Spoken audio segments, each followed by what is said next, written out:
得餐rồi小姐，嚟過嚟。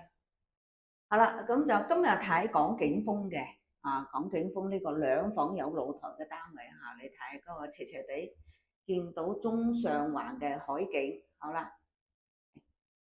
咁呢度咧就門口入咧就有個廚房啦一個緊住嚟嘅，咁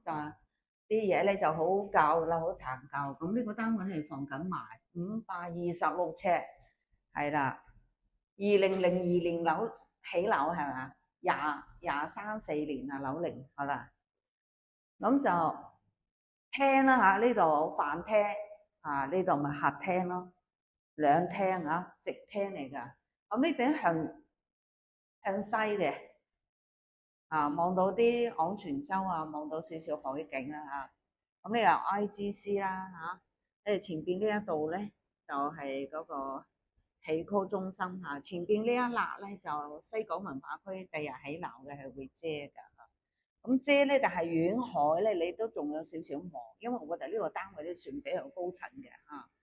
好啦，好呢邊就柯士甸站啦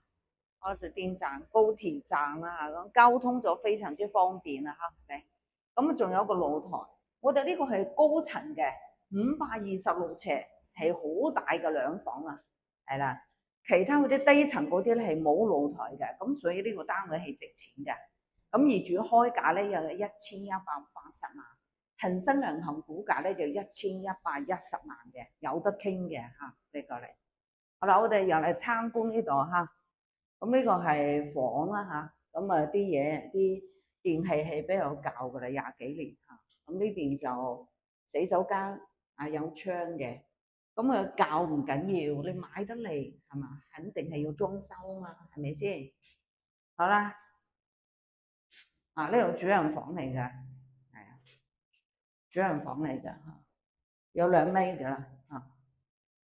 OK，好啦，如果你中意咧，快啲嚟。咁到時 IGC 呢度寫字樓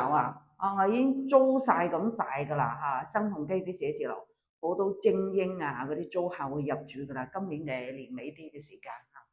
咁周邊啲租盤咧一定會好受歡迎嘅。好，快啲嚟！